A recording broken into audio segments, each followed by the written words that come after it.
Gentleman yields back. Next, Mr. Kustoff, you're recognized for 5 minutes. Thank you, Mr. Chairman. Thank you, Commissioner, for appearing today. I'd like to go back, if I can, please, to the GAO report that Congressman Estes was asking about. This is the one dated July 13th, 2023. The title of it is Preliminary Results Show Federal Buildings Remain Underutilized Due to Longstanding Challenges and Increased Telework. If I can, just let me read maybe 2 sentences. 17 of the 24 federal agencies in GAO's review used an estimated average 25% or less of their headquarters building capacity in a 3-week sample period across January, February, and March of 2023. On the higher range, agencies used an estimated 39 to 49% of the capacity of their headquarters on average. Do you know on an average day, Commissioner, how much of your headquarters building is being used? In Washington, I don't have that number at my fingertips. Would you say it's less than 50%? It may be because, as I mentioned earlier, overall, the IRS is roughly in line with the government-wide standard of 50%. So because it's an average, it may be under. We've heard different things and questions today to you from members. Anecdotally, subjectively, what I hear from my staff and from CPAs and practitioners that have to reach the IRS is that it's a real struggle to get a hold of somebody. And you talked about earlier some of the challenges with the phone, the callback, which I appreciate. Yes. I would contend, respectfully, that not having employees in the office and having them work remotely presents challenges not only to your agency, but to the people that have to interact with it. Would you agree with that?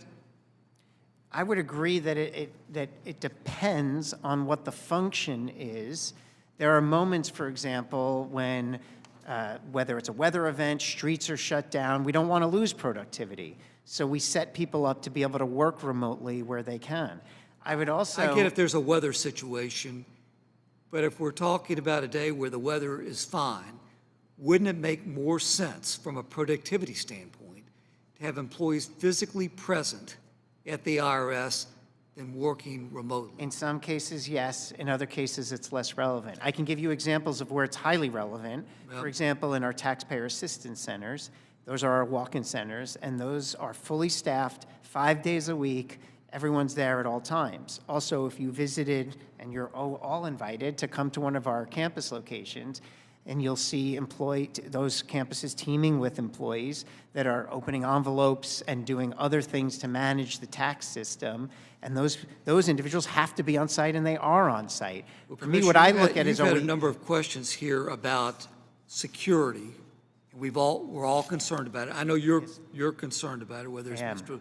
Littlejohn or whatever, as it relates to taxpayer information. From a security standpoint, wouldn't it be safer and more secure to have taxpayer information accessed at an IRS office versus an IRS employee's home? There are steps that you can take to ensure appropriate security, whether the employee is in a SCIF, in a non-SCIF, or remote. And we have to make sure that we're securing, because there may be situations, whether it's a weather event or otherwise, or a pandemic, where we have to ensure the right level of security regardless of where the employee is. It's a true statement that IRS employees, when they are working remotely from home, can access taxpayer information, right? Certain employees, depending on the need, yes. Nothing to prevent the employee's 19-year-old son walking behind the screen from taking a screenshot of whatever's on the screen, correct? That would be a violation of that employee's responsibility to protect information. There would be significant consequences for that, and therefore, virtually all IRS employees are very rigid in how taxpayer information is handled, whether it's handled on their computer screen in a remote location or on an IRS site. But it's true that that situation wouldn't occur if that employee were in the office, right?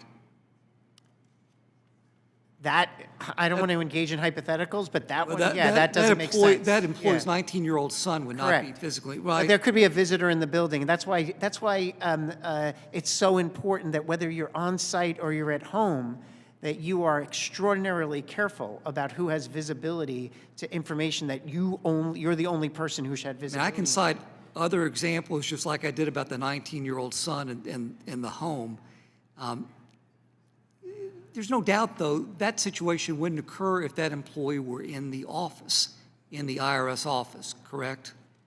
What I'm suggesting is Yeah, hypothetical. can you- I don't want to would you engage in answer yes or no, and then hypotheticals. I'll allow you to finish the question. I feel like it's dangerous to go into hypotheticals because then someone's not a going to turn hypothetical. around and ask me, what if someone has a take your daughter to work day and they're walking through the office? So there are all these situations. My common denominator bottom line is that each employee must rigidly and relentlessly protect that information from unauthorized access from any 19-year-old, whether they're visiting their parent in the office or whether they're at home. Let the record show that you were non-responsive. Thank you, Commissioner. Fair enough.